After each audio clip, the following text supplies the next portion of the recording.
সম্মানিত ভিউয়ার্স, আপনাদের জন্য নিয়ে আসলাম রুবেলের জীবন কাহিনী। একটা ছোট্ট গ্রামে রুবেল নামে একটা ছেলে ছিল। তার বাবা নাই।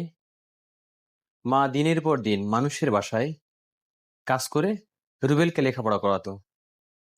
রুবেল ছিল মায়ের গর্ব ও স্বপ্ন। একদিন চাকরি করবে, মায়ের দুঃখ লাঘব করবে। কিন্তু ভাগ্য এত নির্মম, পরীক্ষার আগের দিনই মায়ের হঠাৎ অসুস্থ বেড়ে গেল। টাকার অভাবে ডাক্তার দেখানো হলো না। সেদিন রাতে মায়ের কাশির শব্দে পুরো ঘর যেন কেঁপে উঠল। আর রুবেল শুধু মায়ের হাত ধরে কাঁদছিল। মা, তুমি আমাকে ছেড়ে যেও না। আমি তো এখনো কিছুই করতে পারলাম না তোমার জন্য। ভোর হওয়ার আগেই মা চলে গেল।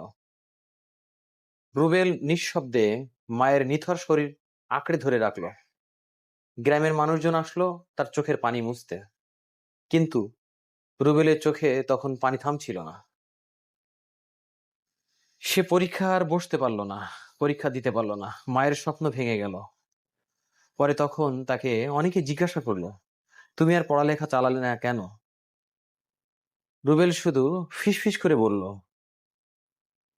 যে মানুষের জন্য স্বপ্ন ছিল তিনি তো আর বেঁচে নেই।